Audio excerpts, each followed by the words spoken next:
They handed her a pen at her engagement party and called it love. She signed away her entire inheritance without knowing it existed.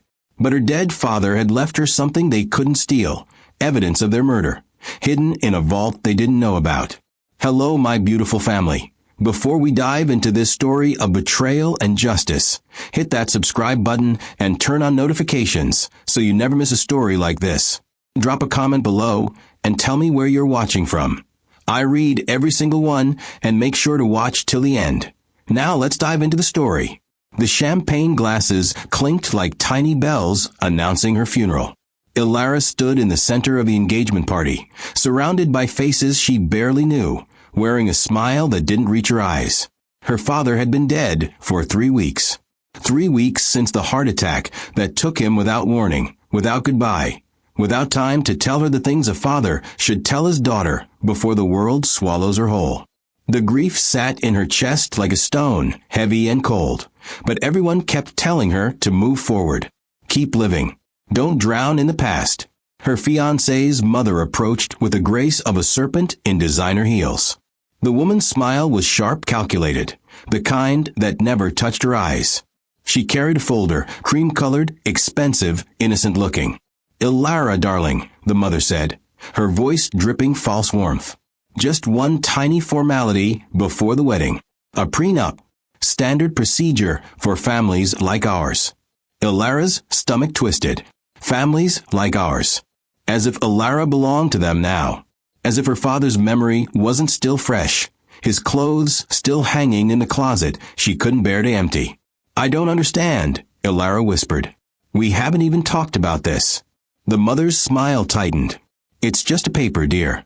Real love doesn't need to fear signatures. You do love my son, don't you?" The question hung in the air like a noose. Ilara looked across the room at her fiancé. He stood near the window, champagne in hand, laughing with his friends. He didn't look at her, didn't come to her side, didn't defend her. "Of course I love him," Ilara said, hating how small her voice sounded. "Then sign." The mother placed the folder on the table between them, flipping it open to reveal pages of legal text. Dense paragraphs, clauses, terms she didn't understand.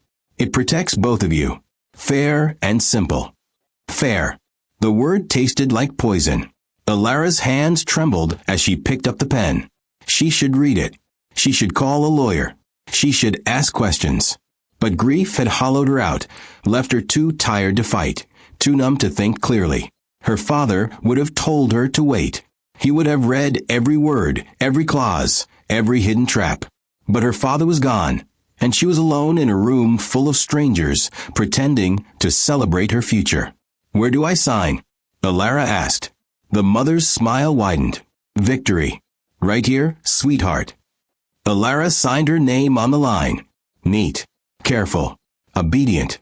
She didn't know she had just signed away every right to her father's inheritance. Every penny, every asset, every secret her father had died protecting. The pen felt heavier than it should have, like signing her name had transferred the weight of her future into ink on paper, permanent and damning. The mother took the folder back, closing it with a soft snap. "Welcome to the family." Ilara tried to smile. I tried to feel relief. But something cold slithered down her spine, a warning she couldn't name. Across the room, a man watched from the corner. Mid-50s. Expensive suit. Lawyer, maybe. He had been standing there the entire time, silent, observing. When Ilara's pen lifted from the paper, his lips curved into a smirk. Not a smile. A smirk. The kind that said he knew something she didn't. The kind that said she had just made the biggest mistake of her life. Ilara's fiancé finally crossed the room, wrapping an arm around her waist. His touch felt wrong. Too tight. Too possessive. "All done?" he asked, kissing her temple. "Yes," Ilara said, her voice hollow. "Good. Now we can really start our life together." Our life. But whose terms? Whose rules? The party continued around her. Music played. People laughed. Plates of food passed by on silver trays. But Ilara felt like she was drowning in a room full of air. Her father's face flashed in her mind, his kind eyes, his quiet strength, the way he used to tell her to never sign anything without reading it twice. She had broken that rule. She had betrayed his memory. The lawyer in the corner raised his glass to her. A toast. A mockery. Ilara looked away, bow rising in her throat. Later that night, alone in the bathroom, she stared at herself in the mirror. Her engagement ring glittered under the harsh light, beautiful and foreign. She didn't recognize the woman staring back at her. Pale, tired, trapped. Her phone buzzed.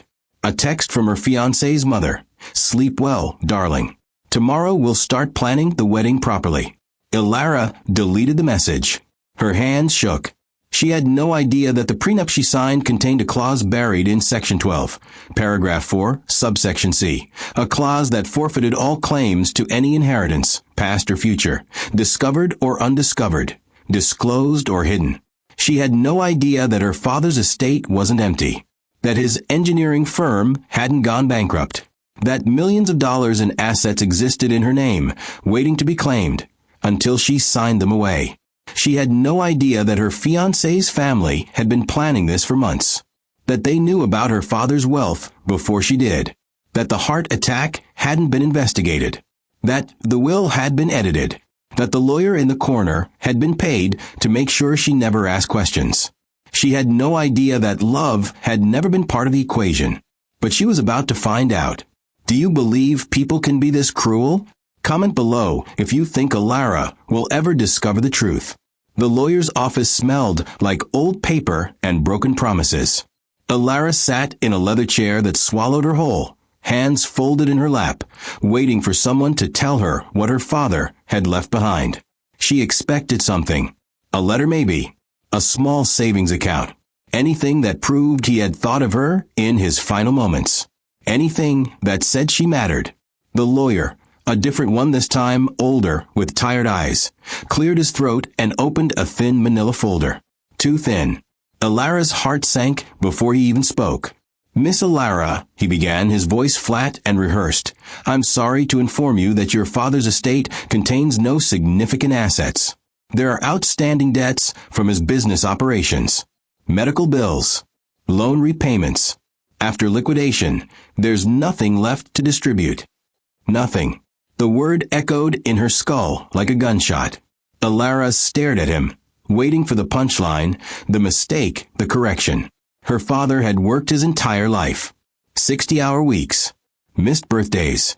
Sacrificed everything to build his engineering firm from the ground up.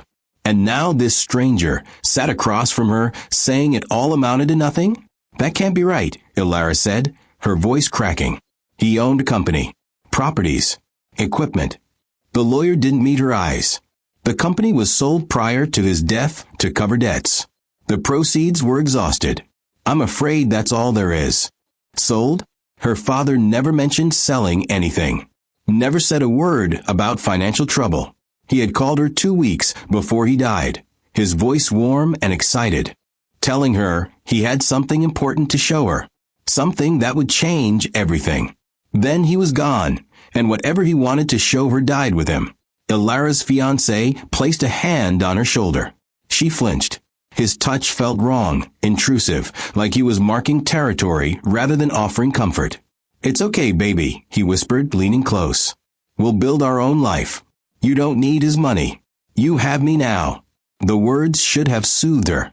Instead, they felt like a threat. "You have me now." As if she belonged to him. As if her father's absence made her his property. Ilara looked at the lawyer again. "Can I see the documents? The sale records? The debt statements?" The lawyer hesitated. Just a fraction of a second. But Ilara caught it. His eyes flicked toward her fiancé before returning to her. "Everything was processed through probate," he said carefully. "The records are sealed per standard procedure. There's nothing to review. Sealed. Convenient. Final. Who bought the company?" Ilara pressed. Another hesitation. "A private investment group. Anonymous buyers. It's not uncommon in these situations." Anonymous. Private. Sealed. Every answer was a wall, and Ilara was running out of ways to climb over them. Her fiancé squeezed her shoulder harder. Let's go. This is too much for you right now." But Ilara didn't move. She stared at the lawyer, searching his face for cracks, for guilt, for anything human beneath the rehearsed professionalism. He gave her nothing, just exhaustion and indifference. "Thank you for your time," her fiancé said, standing and pulling Ilara up with him. She stumbled, her legs weak, her mind spinning. The lawyer didn't stand, didn't shake their hands, just watched them leave with the same tired expression he'd worn the entire meeting. Outside, the air felt too thick to breathe. Ilara leaned against the building, her chest tight, her vision blurring. Her fiancé stood beside her, scrolling through his phone, distracted, unbothered. "Are you okay?" he asked without looking up. No, she wasn't okay. Nothing about this was okay. Her father's entire life was erased, reduced to debts and anonymous buyers and sealed records. It felt orchestrated, deliberate, wrong. "I need to go home," Ilara said. "Our home," he corrected, still staring at his phone. "You live with me now, remember? Our home. His home. Never hers." She was a guest in her own life, and everyone kept reminding her of it. That night, Ilara couldn't sleep. She lay in bed staring at the ceiling, replaying the meeting in her head. The lawyer's hesitation, the sealed records, the anonymous buyers, her fiancé's too sweet reassurances. Everything felt staged, like a play she hadn't been given the script for. Her fiancé slept beside her, his breathing deep and unbothered. How could he sleep? How could he lie there so peacefully while her entire world crumbled? Unless he already knew. Unless this was exactly what he expected. Ilara slipped out of bed, careful not to wake him, and went to the kitchen. She poured herself water she didn't drink and stood in the dark, trying to quiet the storm in her mind. Her father's voice echoed in her memory. "Trust your instincts, Ilara. If something feels wrong, it probably is." This felt wrong. All of it. A soft knock at the door made her jump. She checked the time. 2 in the morning. Who knocks at 2 in the morning? Ilara approached the door slowly, her heart hammering. She looked through the peephole. No one. Just darkness and the empty hallway. She opened the door a crack, and something fell at her feet. A small box. Old. Wooden. Familiar. Her breath caught. She knew this box. It was her father's. The one he kept on his desk, the one he used to store his watch and cufflinks. She scooped up and shut the door, locking it quickly. Her hands shook as she opened it. Inside, nestled in faded velvet, was her father's watch. And underneath, folded carefully, was a letter. Handwritten. His handwriting. Ilara's vision blurred with tears as she unfolded it. The first line hit her like a freight train. "If you're reading this, they've already lied to you." Her knees buckled. She sank to the floor, the letter trembling in her hands. She read the next line, then the next. Each word a dagger. "Trust no one until you find the vault. They will smile. They will comfort you. They will make you think you're safe. But you're not. They've taken everything, Ilara. Don't let them take you too. The vault." What vault? Ilara read the letter 3 more times, searching for clues, for coordinates, for anything that made sense. But her father had been careful, vague, protective even in death. She heard footsteps behind her. Her fiancé stood in the doorway, eyes narrowed, staring at the letter in her hands. "What's that?" he asked, his voice too sharp, too awake for someone who had been sleeping minutes ago. Ilara folded the letter quickly, hiding it against her chest. "Nothing. Just old memories." He stepped closer. "Let me see. It's personal. We don't have secrets, Ilara." His tone shifted. Hard. Cold. The mask slipped just enough for her to see what lived underneath. Ilara stood, clutching the letter tighter. "It's mine." For a moment, they stared at each other. Two strangers wearing the costumes of lovers. Then his expression softened, the mask sliding back into place. "Okay," he said, forcing his smile. "I just worry about you.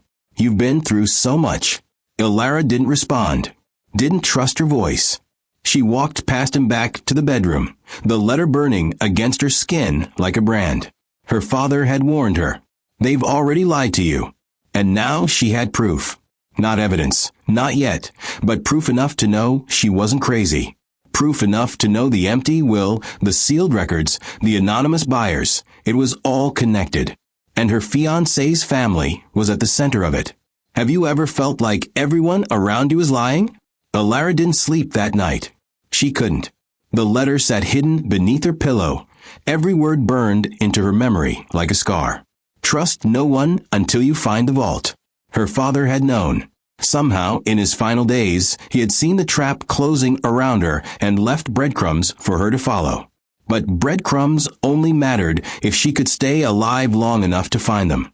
Morning came with false sunlight and faker smiles. Her fiancé kissed her forehead before leaving for work, his lips cold against her skin. "Try to rest today," he said softly, his hand lingering on her cheek. "You look exhausted." It wasn't a concern. It was an observation. He was cataloging her breaking points, measuring how close she was to collapse. Alara nodded, playing the role of the grieving, obedient fiancé. She waited until his car pulled out of the driveway before she moved. The letter came out from under the pillow like a weapon. Alara read it again in the harsh morning light, searching for details she might have missed. Find the vault. But where? Her father had been meticulous, cautious, paranoid even in the last months of his life. He wouldn't have left something this important without a trail. She thought back to his office, his belongings, the things she'd packed away in boxes she couldn't bear to open. Maybe the answer was there, buried in the remnants of a life stolen too soon. Alara grabbed her keys and drove to the storage unit, where her father's things waited in the dark. The facility smelled like rust and regret, rows of orange doors hiding other people's pasts. She unlocked Unit 237 and stepped inside. Boxes stacked to the ceiling. Files. Books.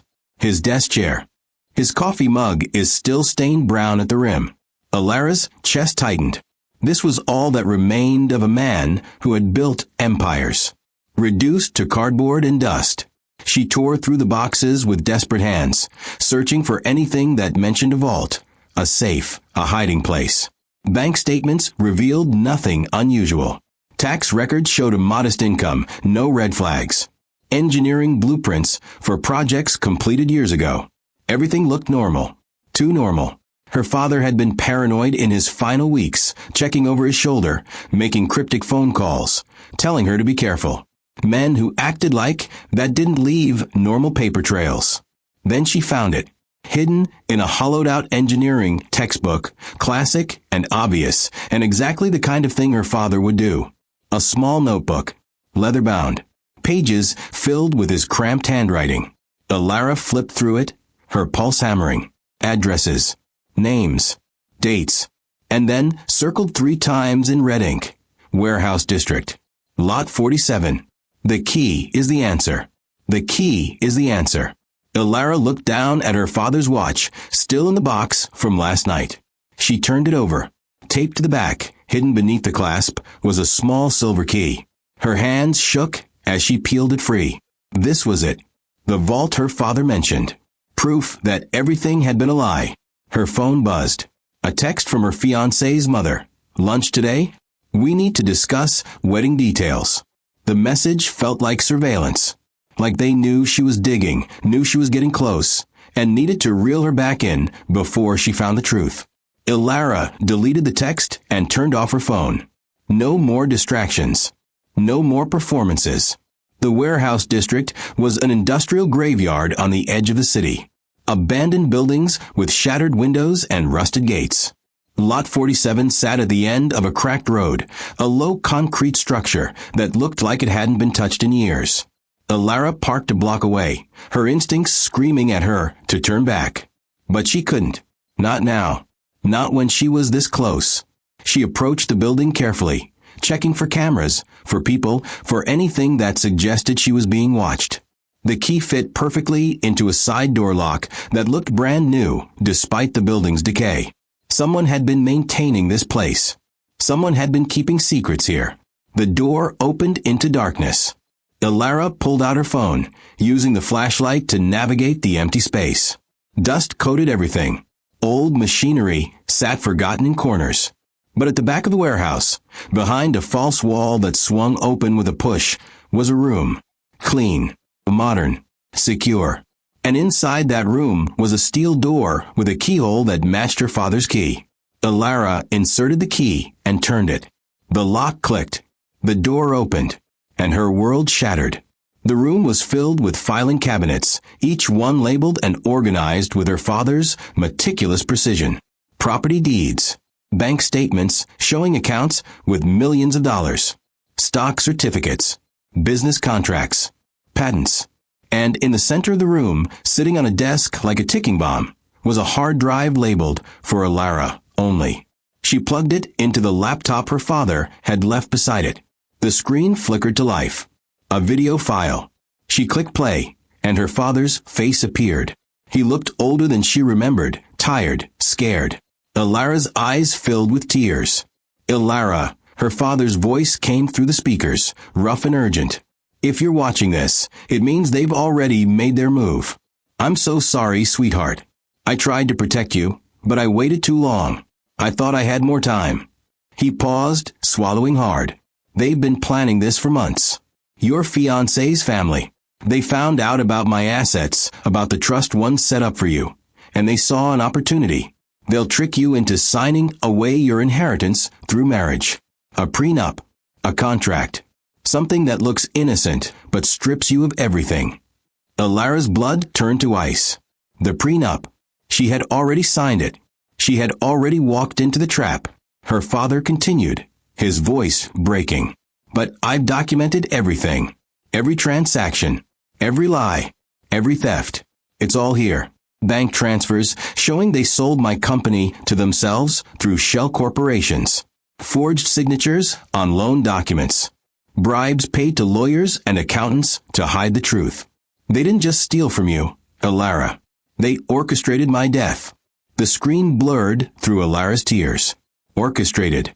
Her father hadn't died of natural causes. They had killed him. Slowly. Deliberately. And she had been too blind with grief to see it. Don't trust anyone in that family, her father's voice pleaded. Don't let them bury this truth. You have the evidence now. Use it. Fight back. Make them pay for what they've done. I love you, Ilara. I'm sorry I couldn't protect you myself. The video ended. Silence filled the room like a tomb. Ilara sat frozen, staring at the blank screen, her mind racing through every conversation, every smile, every gentle touch from her fiancé and his family. All of it was calculated. All of it is poison wrapped in kindness. They had murdered her father and then swooped in to comfort her, to love her, to marry her, all so they could legally steal everything he had died protecting. Ilara's grief transformed into something sharper, hotter, and unbreakable. Rage. They thought she was weak. They thought grief had made her stupid, pliable, easy to manipulate. They were wrong. She copied the hard drive contents onto 3 separate USB drives, hiding them in different places. She photographed every document in the filing cabinets. She memorized account numbers and names. She was building her case, piece by piece, brick by brick. Then she heard it. Car tires on gravel outside. Footsteps approaching. Ilara's heart stopped. She killed the laptop screen and moved toward the door, but it was too late. The warehouse entrance creaked open. Light spilled across the floor. And then his voice, familiar and venomous, echoed through the empty space. Ilara, her fiancé called out, his tone dripping with false concern. Are you in here, baby? Your location showed you came this way. I was worried. He had tracked her phone. Even turned off, they could follow her. She wasn't just fighting thieves. She was fighting people with resources, with power, with connections that ran deep enough to monitor her every move. Ilara grabbed the USB drive and shoved it into her pocket. She closed the vault door silently and slipped through the false wall, her breath shallow, her pulse screaming. Ilara. His voice was closer now. Searching. Hunting. Come on, this isn't funny. Let's go home. Home. He kept using that word like it meant safety. But home was a cage, and Ilara had just found the key to break free. She moved through the shadows toward a back exit, praying it wasn't locked, praying she could disappear before he found the vault. before he realized what she had discovered. The door gave way, and she slipped into the fading daylight, running toward her car, her father's final gift clutched tight against her chest. Would you run, or would you confront them right there? Comment below what you would do. Alara drove until the warehouse disappeared in her rear-view mirror, her hands locked on the steering wheel, her mind screaming. She had the evidence. She had her father's confession. But evidence meant nothing if she was dead before she could use it. Her fiancé had tracked her phone once. He would do it again. They were watching her, following her, controlling her every movement like she was a puppet, and they held all the strings. She needed help. Real help. Someone who knew the truth before her father died. Someone who had seen the theft happen in real time. Nolan. The name surfaced from the depths of her memory like a lifeline. Nolan Pierce, her father's accountant. The quiet man who used to sit in the corner of her father's office, sorting through files, balancing books, keeping secrets. He had disappeared after her father's death, vanished without a trace, no goodbye, no explanation. At the time, Alara had thought it was grief. Now she knew better. Nolan hadn't left. He had run. Alara pulled into a parking lot and powered on her phone just long enough to search for his name. No social media. No current address. No trace. But then she remembered her father's notebook. She pulled it from her bag and flipped through the pages. There, halfway down a list of contacts, written in her father's tight scrawl, Nolan Pierce. Trustworthy. I know everything. Below it, a phone number. Her hand shook as she dialed. The phone rang once, twice, 3 times. Then a man's voice, cautious and low, answered. Who is this? Nolan. Alara's voice cracked. It's Alara. I need to talk to you. It's about my father. Silence. Long and suffocating. For a moment, she thought he had hung up. Then he spoke, barely a whisper. How did you get this number? My father left it for me. Please. I found the vault.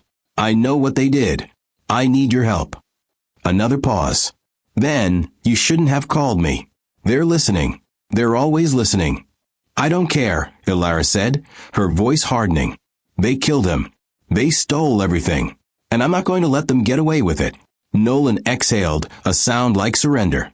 Meet me at the Riverside Diner. 1 hour. Come alone. If I see anyone with you, I'm gone.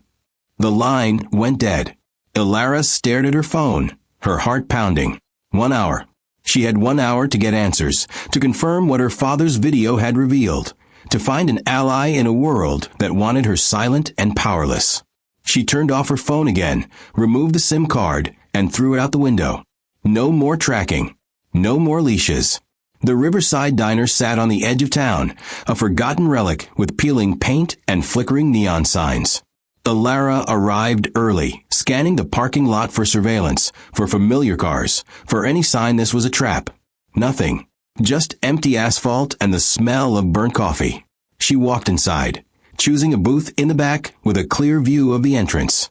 Nolan arrived exactly on time. He looked older than she remembered, thinner, haunted. His eyes darted around the diner before settling on her. He slid into the booth without a word, his hands trembling on the table. You look like him, Nolan said quietly. Your father. Same determination. Same refusal to stay down. Tell me what happened, Alara said, skipping pleasantries. Tell me everything. Nolan rubbed his face, exhaustion etched into every line. Your father's company wasn't failing. That's the first lie they sold you. It was thriving. He had secured 3 major government contracts worth millions. Patents pending on technology that would revolutionize infrastructure. He was about to become one of the wealthiest engineers in the country. Alara's chest tightened. Then why did they say he had debts? Because they created them, Nolan said bitterly. Forged loan documents. Fake creditors. Shell companies designed to look legitimate. They drained his accounts slowly, piece by piece, making it look like bad business decisions. Your father didn't notice until it was too late. By the time he figured it out, they had already positioned themselves as saviors. They offered to buy him out, to clear his debts, to save his legacy. But the sale was a sham. They bought the company for pennies using his own stolen money funneled through offshore accounts. Who? Alara's voice was ice. Who did this? Nolan met her eyes. Your fiancé's family. His mother orchestrated the whole thing. She had been researching your father for years, waiting for the right moment to strike. When she found out about you, about the trust fund your father set up in your name, she saw an opportunity. Marry her son to you. Make it look like love. Then strip you of everything legally through marriage contracts. Alara's stomach turned. The prenup. Exactly, Nolan said. I saw the draft 6 months before you signed it. It wasn't just a prenup. It was a legal weapon. Every clause designed to forfeit your inheritance rights, your claim to your father's estate, your access to the trust. You signed away millions, Alara. And they made sure you were too grief-stricken to notice. But the sales records, Alara pressed. The lawyer said they were sealed.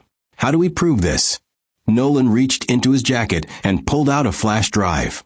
Because I kept copies of everything. Every transaction. Every forged signature. Every wire transfer. I was your father's accountant. I saw it all happen in real time. I tried to warn him, but he didn't believe his future in-laws could be that cruel. He thought they were just ambitious, maybe a little pushy. He didn't realize they were killers until it was too late. Killers. Alara's voice broke. You think they murdered him? Nolan's jaw tightened. I don't think so. I know. Your father had a physical 2 weeks before he died. Perfect health. His doctor told him he had the heart of a man 20 years younger. Then suddenly, he drops dead of a heart attack? No warning? No symptoms. He shook his head. I looked into it. There are drugs. Undetectable. They mimic heart attacks perfectly. Your father called me the night before he died. He said he felt dizzy, nauseous, like something was wrong. He said his coffee tasted strange. I told him to go to the hospital. He laughed it off. Said he was just stressed. The next morning, he was gone. Alara's hands clenched into fists. They had poisoned him. Slowly. Carefully, and then played the role of sympathetic friends, comforting his grieving daughter while they robbed her blind. The rage building inside her was volcanic, molten, unstoppable. Why didn't you go to the police? Alara demanded. Because they own the police, Nolan said flatly. Your fiancé's family has connections everywhere. Politicians, judges, law enforcement. I tried once. Made an anonymous tip. 2 days later, my apartment was broken into. Nothing was stolen, but everything moved. A warning. They wanted me to know they could reach me anytime. So I ran. Changed my name. Stayed hidden. I thought if I disappeared, they'd forget about me. But they didn't, Alara said. No, Nolan admitted.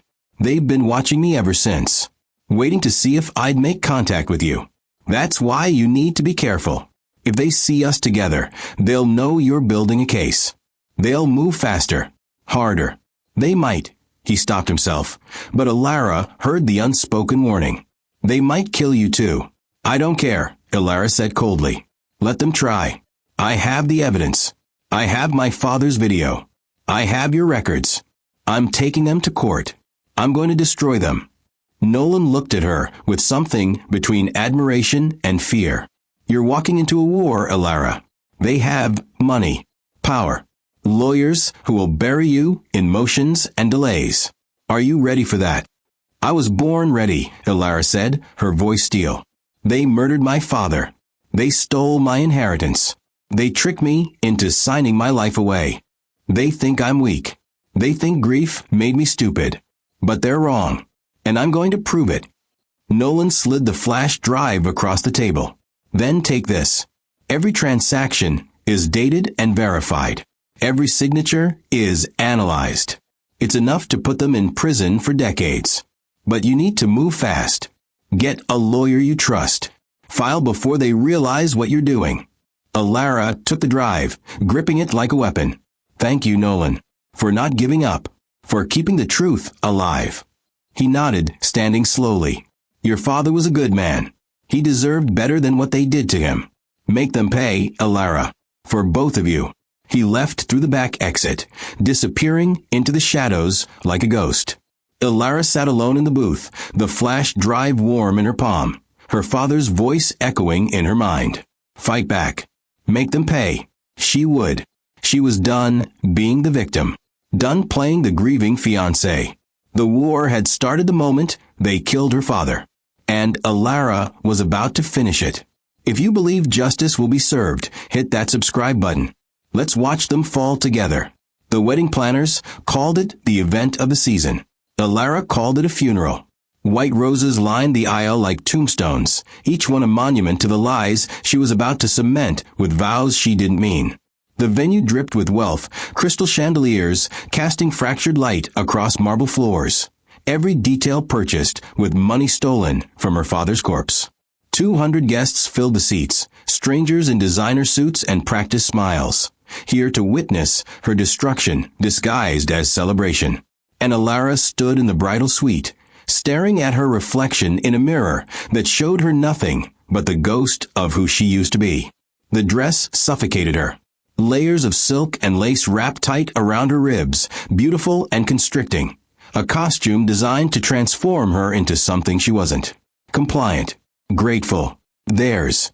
The makeup artist had painted her face into porcelain perfection, covering the exhaustion, the rage, the knowledge that burned behind her eyes. She looked like a bride. She felt like a weapon waiting to detonate. Her fiancé's mother entered without knocking, her presence filling the room like poison gas. "You look perfect," the woman said, adjusting Ilara's veil with hands that had orchestrated murder. "My son is a lucky man." Lucky. The word tasted like acid. This wasn't luck. It was a strategy. Calculation. The final move in a chess game Ilara had been losing since the moment she met this family. "Thank you," Ilara said, her voice hollow and rehearsed. She had been practicing this role for weeks now, playing the obedient bride while secretly copying files, meeting lawyers, building the case that would burn their empire to ash. But today wasn't about justice. Today was about survival, about walking down that aisle without breaking, without screaming, without letting them see that she knew everything. "Your father would be so proud," the mother continued, her smile sharp enough to draw blood. "Seeing you so happy, so loved." Ilara's jaw clenched. Her father was dead because of this woman, and now she stood here weaponizing his memory like it was just another tool of manipulation. The urge to lunge, to scream the truth, to rip that smile off her face was almost unbearable. But Ilara swallowed it down. Not yet. Not here. Revenge required patience. "I wish he could be here," Ilara said softly, letting her voice crack just enough to sell the grief. The mother's expression flickered with something that might have been satisfaction. She thought she had won. Though Ilara was broken, compliant, too shattered by loss to fight back. She had no idea the bride standing before her had spent the last 2 weeks compiling evidence that would destroy everything this family had built on stolen foundations. Music swelled from the chapel. Wagner. Traditional. Oppressive. "It's time," the mother said, extending her hand like she was offering salvation instead of slavery. Ilara took it, her skin crawling at the contact, and let herself be led toward the double doors that would open into her nightmare. The aisle stretched forever, a white carpet unfurling like a path to the gallows. Every face turned toward her, watching, judging, oblivious to the truth rotting beneath the flowers and champagne. Her fiancé stood at the altar in a tailored tuxedo, handsome and hollow. His smile the same one he'd worn when he convinced her to sign the prenup that destroyed her future. She walked toward him slowly, each step measured, mechanical, her mind replaying Nolan's words on an endless loop. "They killed him. They stole everything. You signed it all away." But she hadn't. Not really. Because Ilara had learned something in the last few weeks, something her father had tried to teach her before they silenced him forever. Signatures could be challenged. Contracts built on fraud could be voided. And evidence, when presented correctly, could dismantle empires brick by brick. She just had to survive long enough to present it. Her fiancé took her hand when she reached the altar, his grip too tight, possessive, a silent reminder that he thought he owned her now. The officiant began speaking, words about love and commitment and forever, each one a lie wrapped in ceremony. Alara barely heard him. Her mind was elsewhere, calculating timelines, reviewing legal strategies, counting down the days until she could walk into a courtroom and watch this family's world collapse. "Do you take this man," the officiant droned, "to be your lawfully wedded husband?" The chapel fell silent. Every eye fixed on her. Her fiancé's hand tightened around hers, his smile frozen, his eyes burning with something darker than love. This was the moment. The point of no return. Say yes, and the legal trap snapped shut. Say no, and she risked everything before she was ready, before her case was airtight, before she had the protection of lawyers and evidence locked in vaults they couldn't touch. Alara looked at her fiancé, really looked at him, saw the calculation behind his eyes, the same cold ambition that lived in his mother, the same ruthlessness that had put poison in her father's coffee and called it natural causes. He wasn't a partner. He was a predator. And she was done being prey. "I do," Alara said, her voice steady, emotionless, final. The words tasted like betrayal, but they bought her time. Time to finalize the case. Time to secure the evidence. Time to build the cage that would hold them all. The crowd erupted in polite applause. Her fiancé leaned in to kiss her, and Alara let him, her lips cold against his, her mind already 3 moves ahead. He thought this kiss sealed her fate. He had no idea it sealed his. The reception blurred into a parade of forced congratulations and champagne toasts that praised a love story built on graves. Alara smiled through it all, playing her part perfectly, the blushing bride grateful for her new family's generosity. She danced with her husband, his hand on her waist feeling like a brand of ownership. She thanked his mother for the beautiful ceremony, the words ash in her mouth. She cut the cake and posed for photos and laughed at jokes that weren't funny, all while her phone sat hidden in her bouquet, vibrating with a message that changed everything. She excused herself to the bathroom, locking the door behind her. The message was from her lawyer. 3 words, "We're ready. File Monday." Alara's reflection stared back at her from the mirror, makeup perfect, smile gone, eyes burning with purpose. Monday. In 3 days, she would walk into a courthouse and burn this family's legacy to the ground. In 3 days, they would learn that the girl they thought they'd broken had been sharpening her claws the entire time.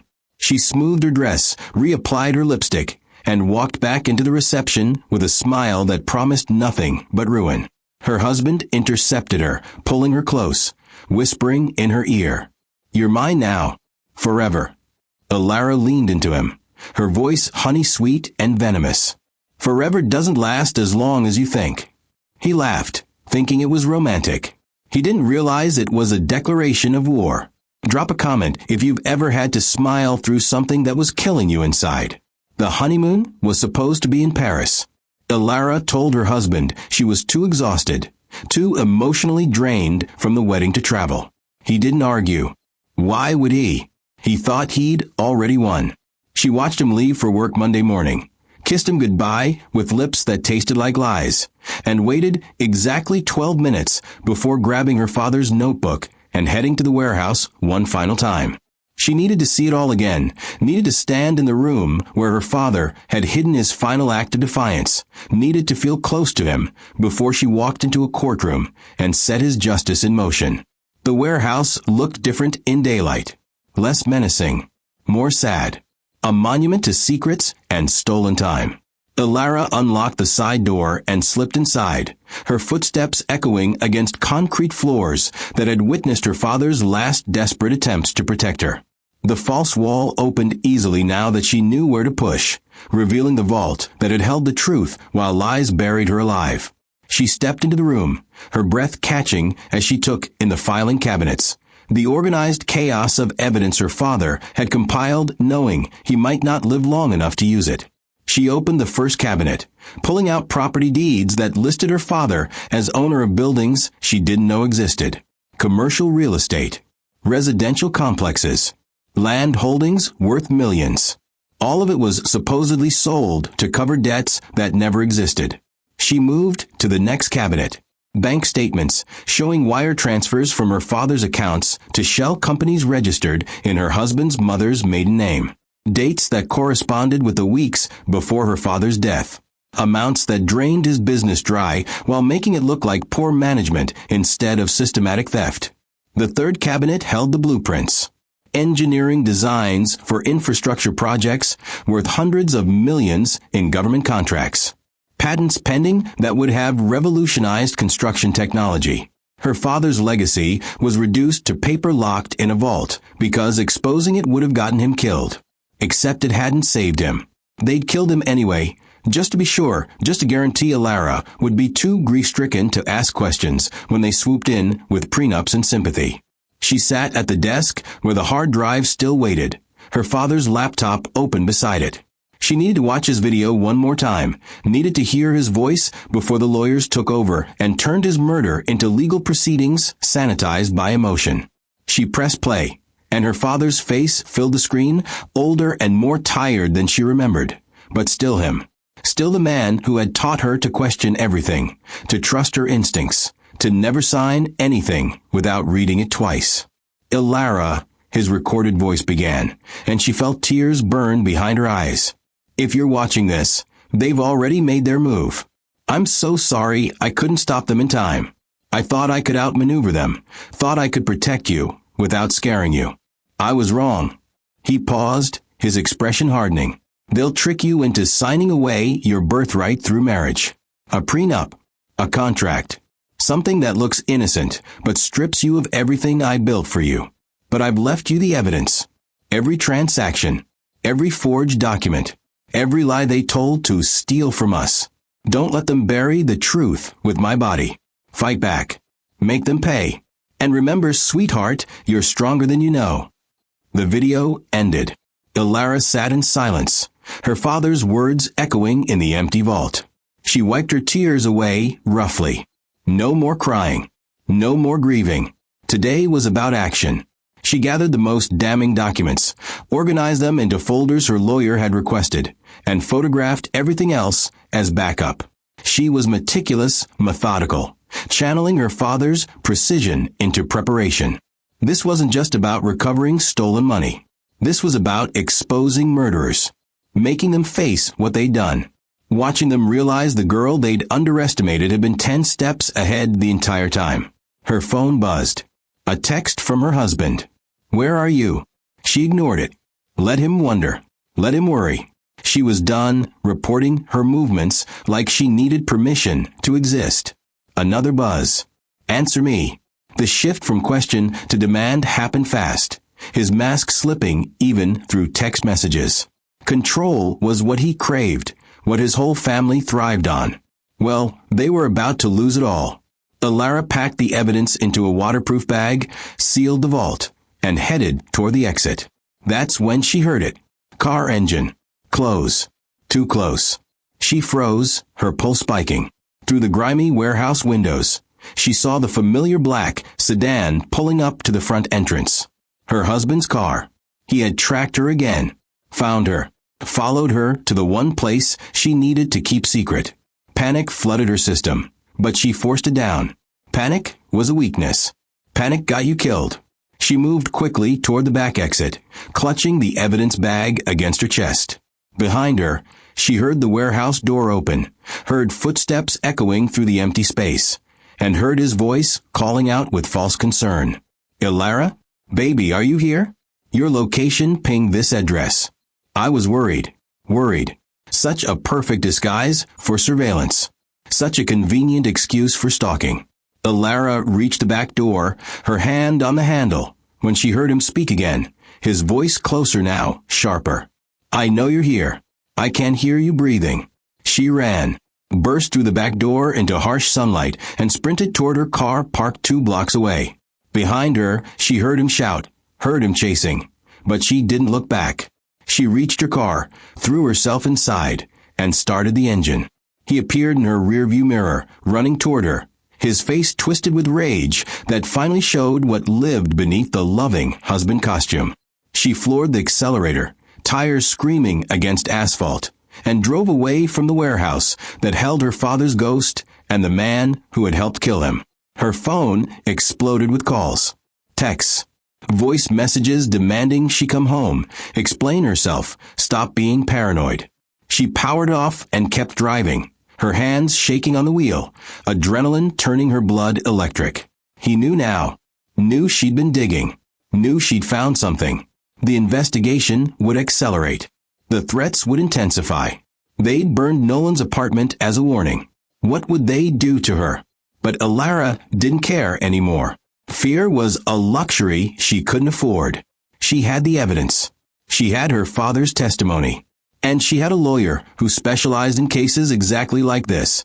Cases where wealthy families thought they were untouchable until the law proved them wrong. She drove straight to her lawyer's office, handed over the evidence bag like it was a grenade, and watched him open it with the reverence it deserved. He spread the documents across his desk, his expression shifting from professional interest to genuine shock. "This is extraordinary," he said quietly. "If everything here is verified, we're not just talking about civil fraud. We're talking about a criminal conspiracy, forgery, embezzlement, possibly murder." Alara's voice was steady when she answered. "Then verify it. File the lawsuit. And make sure they can't run." He nodded, already reaching for his phone to call investigators, forensic accountants, experts who would turn her father's evidence into ammunition. The war had begun, and Alara intended to win. If you believe she deserves justice, hit subscribe and stay tuned. This is about to get brutal. He was waiting for her when she got home, sitting in the dark like a predator who'd been patient long enough. Alara saw his silhouette through the window before she opened the door, his posture rigid with barely contained rage, and she knew the performance was over. No more loving husband, no more gentle concern, just the truth sitting in the shadows, waiting to tear her apart. She considered running, getting back in her car, and disappearing until the lawsuit was filed and lawyers could protect her. But running would confirm his suspicions, and would prove she'd found something worth hiding. So she walked through the door like she had every right to be there, like she wasn't terrified of what would happen next. The lights flicked on. He stood from a chair, his face a mask of controlled fury. "Where were you?"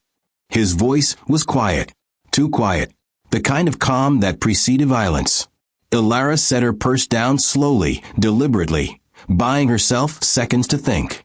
"I went for a drive. I need to clear my head."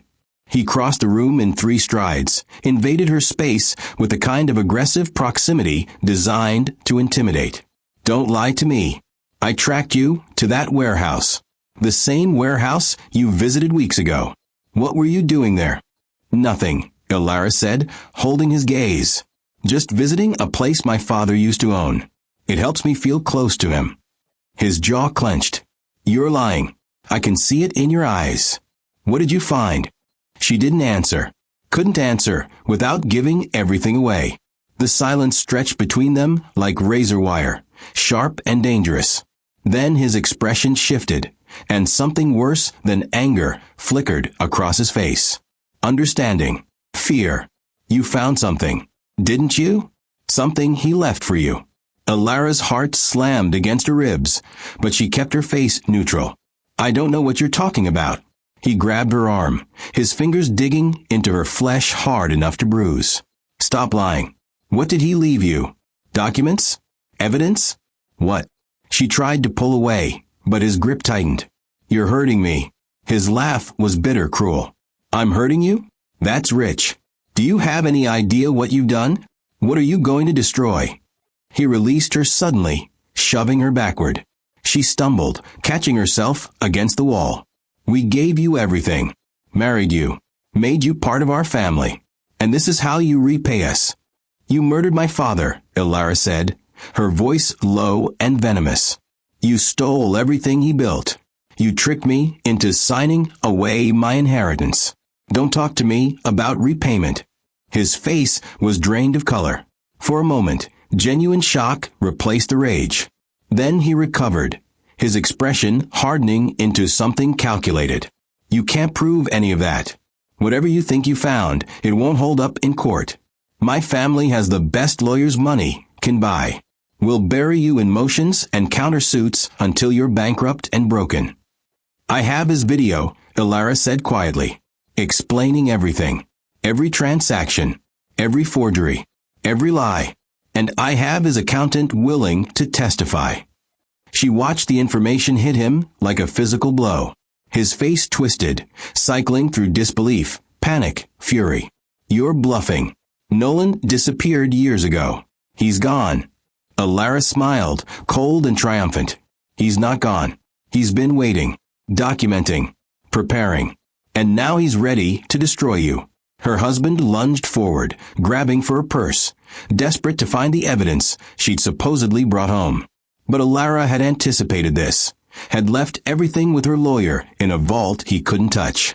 She sidestepped him, and he crashed into the table, sending a lamp shattering to the floor. Where is it? He snarled, advancing on her again. Where's the hard drive?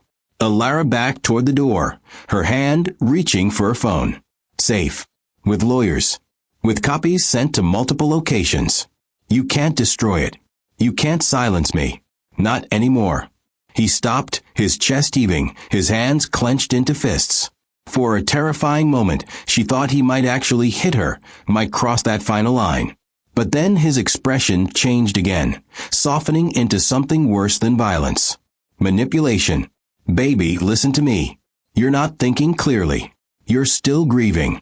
You're imagining conspiracies that don't exist. Let me help you. We can get you therapy, medication, whatever you need. Just stop this before you embarrass yourself. Gaslighting. The final weapon of desperate men. Ilara had read about it, studied it, and prepared for exactly this moment. I'm not crazy, she said firmly. And I'm not grieving so hard that I can't see murder when it's standing in front of me. His fake concern evaporated. Fine. Do you want to play it this way? Let's talk about facts. That prenup you signed? Ironclad. Written by the best contract lawyers in the country. Every court will uphold it. You signed away your inheritance willingly, legally. There's nothing you can do about it. Contracts obtained through fraud are void, Ilara countered. And when a court sees that you and your family orchestrated my father's financial collapse, specifically to position yourselves for that prenup, they'll tear it apart like tissue paper. She watched him process this, watched the reality sink in that she wasn't the broken, manipulatable girl he'd married. She was her father's daughter. Strategic. Prepared. Unbreakable. You should have left me alone, she continued. Should have taken the money and disappeared. But you got greedy. You wanted complete control. And that greed is going to put you in prison. He moved toward her again, but this time she was ready. Her phone was already recording, already capturing every threat, every admission. Stay away from me, she warned. Or I call the police right now and tell them you're threatening me. He stopped, his eyes darting to the phone in her hand, realizing too late that she'd been documenting everything. His face contorted with impotent rage. This isn't over. My mother will crush you. We'll make sure you never see a penny of that money. We'll drag this out for years. Decades. Until you're too old and tired to care anymore. I have decades, Ilara said calmly. And I have something you don't. The truth. So go ahead. Call your mother. Call your lawyers. Prepare your defense. Because Monday morning, I'm filing a lawsuit that will dismantle everything your family built on my father's corpse. And there's nothing you can do to stop it. She walked past him toward the bedroom, her phone still recording, her pulse still racing, but her voice steady. She packed a bag in silence while he stood in the doorway, watching, his mind clearly racing through options, strategies, threats. None of them would work. She was already 10 steps ahead. Where are you going? He demanded. To a hotel, Ilara replied. Somewhere you can't follow. Somewhere safe. She zipped the bag and faced him one last time. We're done. The marriage. The lies. All of it. My lawyer will be serving you divorce papers along with the lawsuit. And when this is over, when the court exposes everything you and your family did, I want you to remember this moment. Remember that you could have stopped, could have shown mercy, could have let me grieve in peace. But you didn't. And now you'll pay for it. She walked out the door, leaving him standing alone in the wreckage of his own schemes. Her phone buzzed as she reached her car. A text from her lawyer. Courthouse ready. Filing first thing Monday. Stay safe. Ilara started the engine and drove toward a hotel on the other side of town, checking her mirrors obsessively, making sure she wasn't followed. Her hands shook on the steering wheel, adrenaline and fear finally catching up. But underneath the terror was something stronger. Purpose. Her father had died trying to protect her. Now she would live to vindicate him. The courtroom smelled like old wood and expensive cologne, a place where justice supposedly lived, but more often served whoever paid the highest legal fees. Ilara sat at the plaintiff's table, her hands folded in her lap, her spine straight, her expression carved from stone. Across the aisle, her husband and his family occupied their seats like royalty slumming in peasant court, confident and dismissive. Their lawyer a shark in $1,000 suit who kept glancing at his watch like this was all a tedious formality before lunch. They thought they'd already won, though their prenup was a shield nothing could penetrate. They had no idea they were sitting in their own execution chamber. The judge entered, a woman in her 60s with steel gray hair and eyes that had seen every lie the legal system could produce. She took her seat, surveyed the courtroom with the expression of someone profoundly tired of human stupidity, and called the case. Ilara versus the Estate Holdings Corporation and Associated Defendants. Opening statements. Ilara's lawyer stood. A man named Marcus, who specialized in dismantling powerful families who thought wealth made them untouchable. He approached the bench with the calm of someone holding 4 aces in a poker game where everyone else was bluffing. Your Honor, Marcus began, his voice carrying across the silent courtroom. This case is about systematic fraud, theft, and murder disguised as business transactions and marriage. The defendants orchestrated the financial collapse of the plaintiff's late father, forged documents to make his thriving company appear bankrupt, then purchased his assets for pennies using his own stolen money funneled through shell corporations. When the father discovered the theft, they poisoned him to prevent exposure. Then they manipulated his grieving daughter into signing a prenup that forfeited her inheritance rights while she was too devastated to understand what she was signing. This isn't a simple contract dispute. This is organized crime wearing a 3-piece suit. The courtroom erupted in whispers. The judge's gavel cracked like thunder. Order. Silence fell instantly. The defense lawyer stood, his smile condescending. Your Honor, the plaintiff's accusations are absurd conspiracy theories born from grief and imagination. My clients are respected members of the business community. The prenuptial agreement was signed voluntarily by a competent adult. Her father's company failed due to poor management, not conspiracy. We move to dismiss based on lack of evidence. Marcus smiled. We have evidence. Substantial evidence. And we'd like to present it now. The judge nodded. Proceed. Marcus returned to his table and retrieved a tablet. I'd like to play a video for the court. Recorded testimony from the plaintiff's deceased father, created 3 days before his death, in which he explains in detail the systematic theft and conspiracy against him. The defense lawyer shot to his feet. Objection. Hearsay. The witness is deceased and cannot be cross-examined. The judge looked thoughtful. Dying declarations are admissible under certain circumstances. I'll allow it. Play the video. The courtroom lights dimmed. The screen mounted on the wall flickered to life. And there he was. Ilara's father, alive again for these final moments. His face tired but determined. His voice clear and unwavering. My name is Thomas Reed.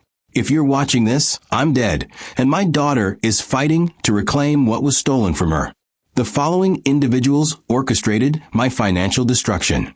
He listed names, showed documents, displayed bank transfers with dates and amounts, showed emails between her husband's mother and shell company representatives discussing how to drain his accounts without triggering investigations, showed forged loan documents with signatures that handwriting experts would later confirm were fake. Ilara watched her husband's face drain of color, watched his mother's composure crack like porcelain under pressure, watched their lawyer frantically scribbling notes, already calculating damage control strategies. But there was no controlling this. Her father had documented everything with the precision of an engineer who understood that details were the difference between truth and lies.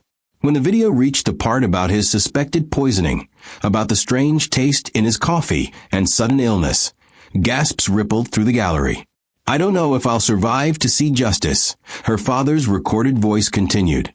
"But I've left evidence. Bank records. Forged documents. Witness testimony from my accountant who saw everything.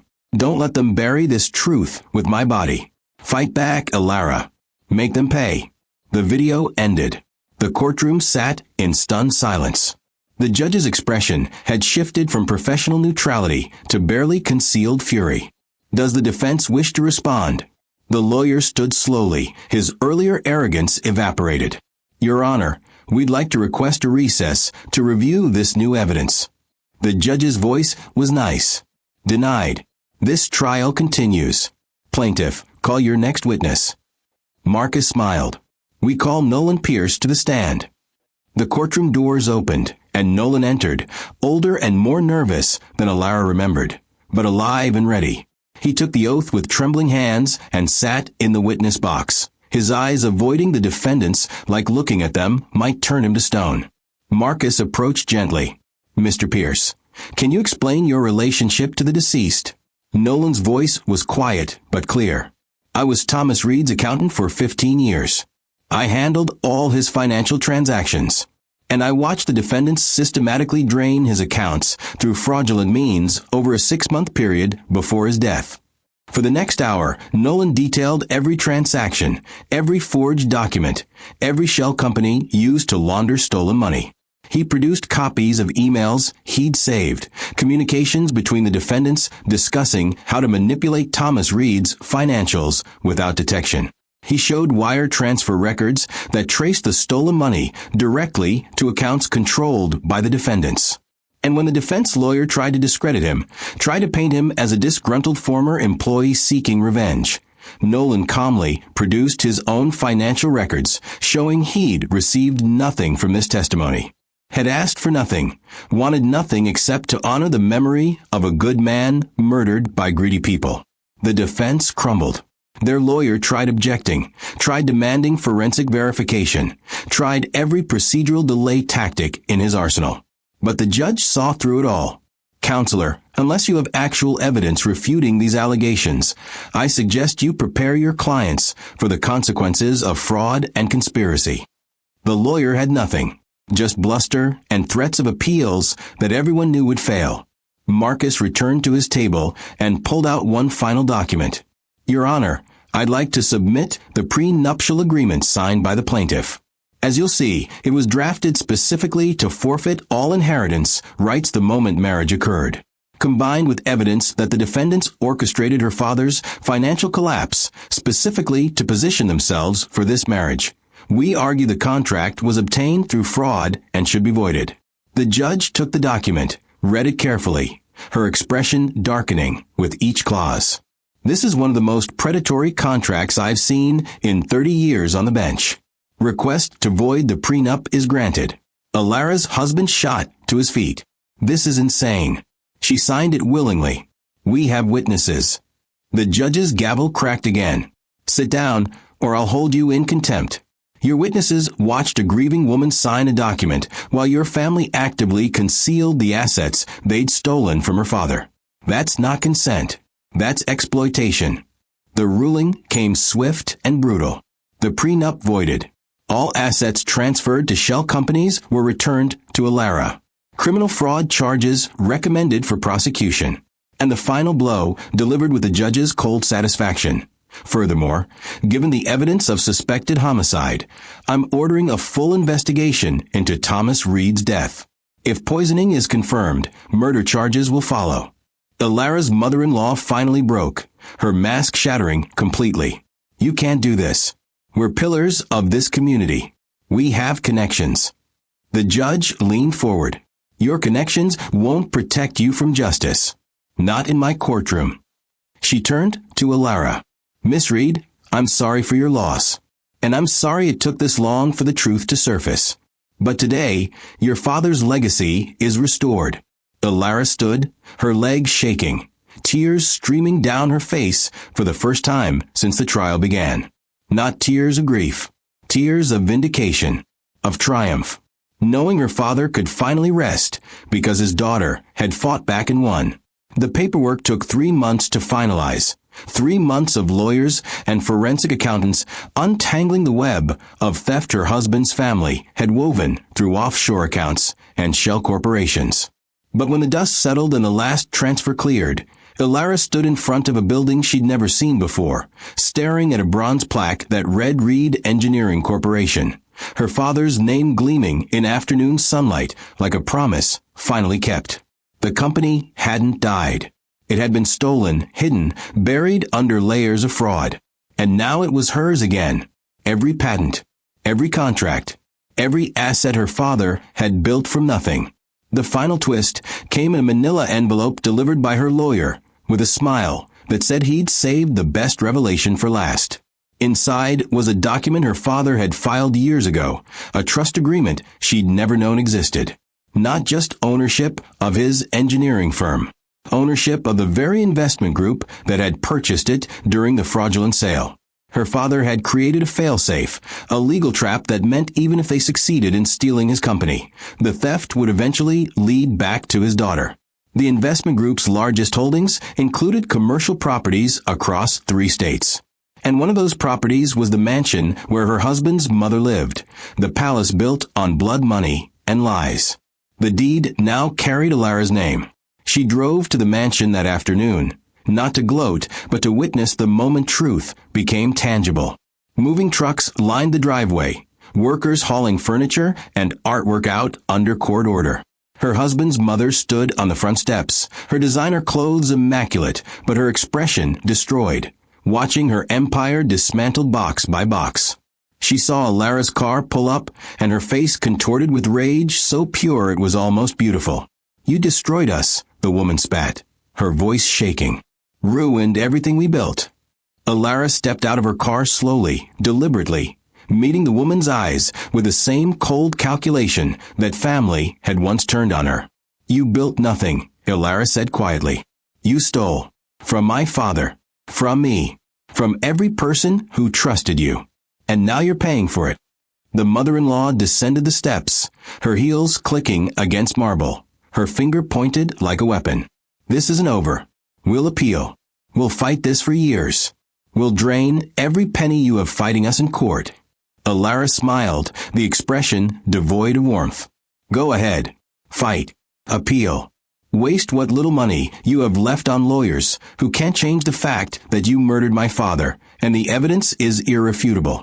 Because while you're fighting, I'll be rebuilding everything you destroyed.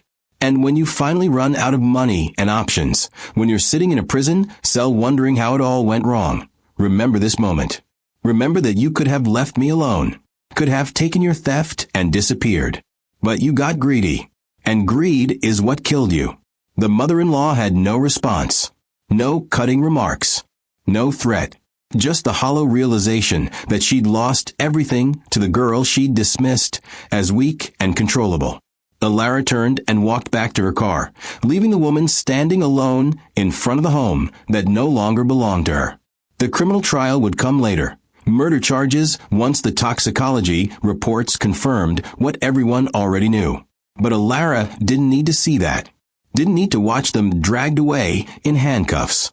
The victory wasn't in their punishment.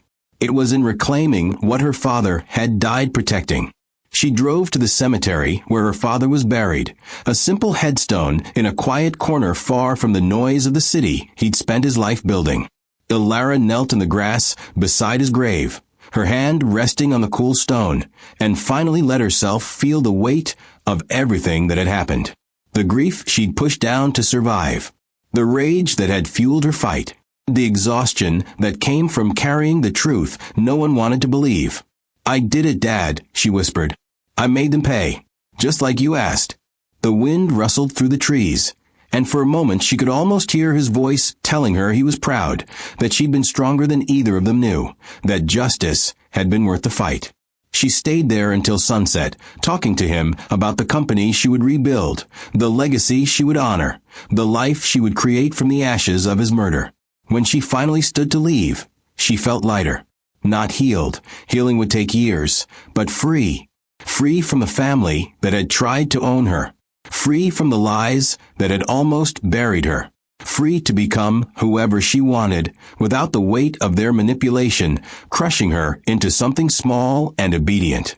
Her father had given her more than money or property or business assets. He'd given her proof that fighting back was possible. That truth could win even against people with infinite resources. That one person with evidence and courage could dismantle empires built on corruption. The company headquarters became her sanctuary. She hired back employees her husband's family had fired when they stole the business, people who remembered her father and wept when they learned the truth about his death. She reinstated projects that had been abandoned, paid bonuses that had been stolen, restored the reputation her father had spent decades building. The engineering firm that had been declared bankrupt was suddenly thriving again, securing contracts worth hundreds of millions, filing patents that would revolutionize infrastructure. Her father's vision hadn't died. It had just been waiting for someone brave enough to resurrect it.